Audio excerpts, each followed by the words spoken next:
7টা অভ্যাস যদি আপনার মধ্যে থাকে নিশ্চিত আপনি ধ্বংস হয়ে যাবেন। এই জন্য 7টা অভ্যাস থেকে আপনাকে বিরত থাকতে হবে।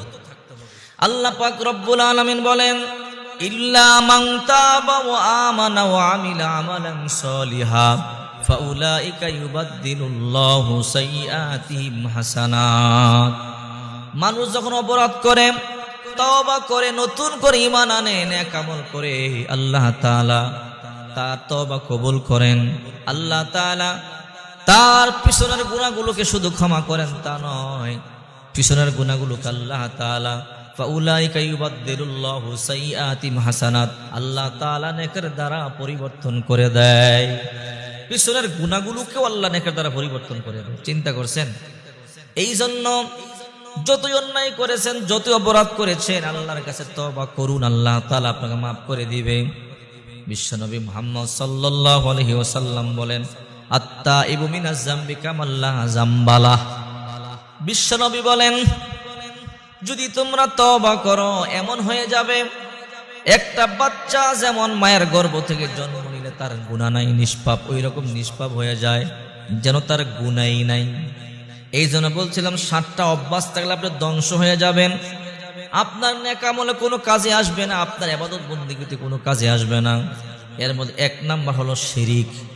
আল্লাহ পাক রব্বুল আলামিন বলেন, ইন্নাল্লাহা লা ইয়াগফিরু আন ইউশরাকা বিহি ওয়া ইয়াগফিরু মা দুনা যালিকা লিমান ইয়াশা ওয়া মান ইউশরিক বিল্লাহি ফাকাদ দাল্লা দালালাম বাঈদা।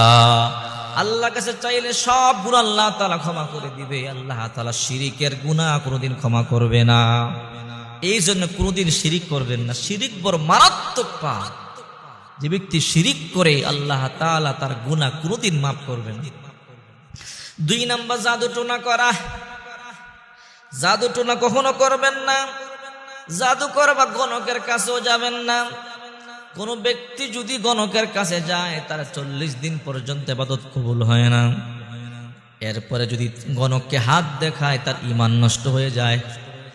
অনেকে রাশিফল নির্ণয় করে হাতের রেখা দেখে, নাউজুবিল্লাহ, বিশ্বাস করা যাবে না। বিশ্বাস করলে ঈমান নষ্ট হয়ে যাবে। এই জন্য 2 নাম্বার জাদু টোনা করা। 3 নাম্বার অন্যায়ভাবে কাউকে হত্যা করা। সূরা মায়েদার 23 নম্বর আয়াত আল্লাহ পাক রব্বুল আলামিন বলেন, আন্নাহু মান কাতালা নাফসান বিগাইরি নাফসিন ওয়া ফাসাদিন ফিল আরদি ফাকান্নামা কাতালান নাস জামিআ। যদি কোনো ব্যক্তি অন্যায়ভাবে কাউকে হত্যা করে, গোটা দুনিয়ার মানুষকে হত্যা করবার পাপ আল্লাহ তাআলা তার আমলনামায় দিয়ে দিবে। পক্ষান্তরে ওমান আহিয়াহা ফাকান্নামা আহিয়ান নাস জামিআ। যদি কেউ কাউকে বাঁচায়া দেয়, সহযোগিতা করে, গোটা পৃথিবীর মানুষকে সাহায্য করবার সমান সব পাবে।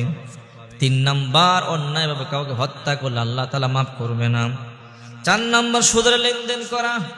যে ব্যক্তি সুদের লেনদেন করে শনিবার জোতার নামাজ কাজে আসবে না, রোজা কাজে আসবে না, হজ কাজে আসবে না, যাকাত কোনো কাজে আসবে না। আল্লাহ তাআলা ঘোষণা দিয়েছেন, ইয়া আইয়ুহাল্লাযীনা আমানুত্তাকুল্লাহা ওয়া যারু মা বাকিয়া মিনার রিবা ইন কুনতুম মুমিনিন। হে মুমিনেরা, তোমরা যারা আমি আল্লাহকে ভয় করো, আমি আল্লাহকে, তোমরা ইয়া আইয়ুহাল্লাযীনা আমানুত্তাকুল্লাহ, হে বিশ্বাসীরা, তোমরা আমি আল্লাহকে ভয় করো। ওয়া যারু মা বাকিয়া মিনার রিবা, সুদের কারবার বন্ধ করে দাও। ফাইন লাম তাফআলু, যদি তোমরা বন্ধ না করো, ফাআযানু বিহারবিন মিনাল্লাহি ওয়া রাসূলিহি, আল্লাহ আর রাসূলের সাথে যুদ্ধের জন্য প্রস্তুতি গ্রহণ করে নাও। এই জন্য সুদের কারবার যারা করে নামাজ কবুল হবে না, রোজা কবুল হবে না, হজ কবুল হবে না, এদের যাকাত কোনদিন কাজে আসবে না। 5 নম্বর এতিমের মাল যে আত্মসাৎ করে। সূরা নিসার 10 নম্বর আয়াত আল্লাহ তাআলা বলেন, যারা এতিমের মাল আত্মসাৎ করে, অন্যায়ভাবে ভক্ষণ করে, তারা পেটের মধ্যে আগুন ঢুকায়। 6 নম্বর অরাঙ্গন থেকে পলায়ন করা। 7 নম্বর সতী নারীকে অপবাদ দেওয়া। যে ব্যক্তি সতী নারীকে অপবাদ দেয়, ওই ব্যক্তি কোনোদিন জান্নাতে ঢুকতে পারবে না। তার ইবাদত বন্দেগীগুলো আল্লাহর দরবারে কোনোদিন কাজে আসবে না। এই জন্য সতী নারী যারা, তাদেরকে কোনোদিন অপবাদ দিবেন না। এই 7টা অভ্যাস থাকলে আপনি ধ্বংস হয়ে যাবেন।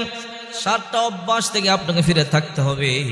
আল্লাহর কাছে দোয়া করবেন, আল্লাহ গো, এই 7টা কাজ থেকে তুমি আমাকে হেফাজত করো। যদি এই 7টা কাজ থেকে আপনি নিজেকে বিরত না রাখেন, নিজেকে হেফাজত না করেন, অবশ্যই আপনি ধ্বংস অনিবার্য, একদিন ধ্বংস হবেনই হবেন।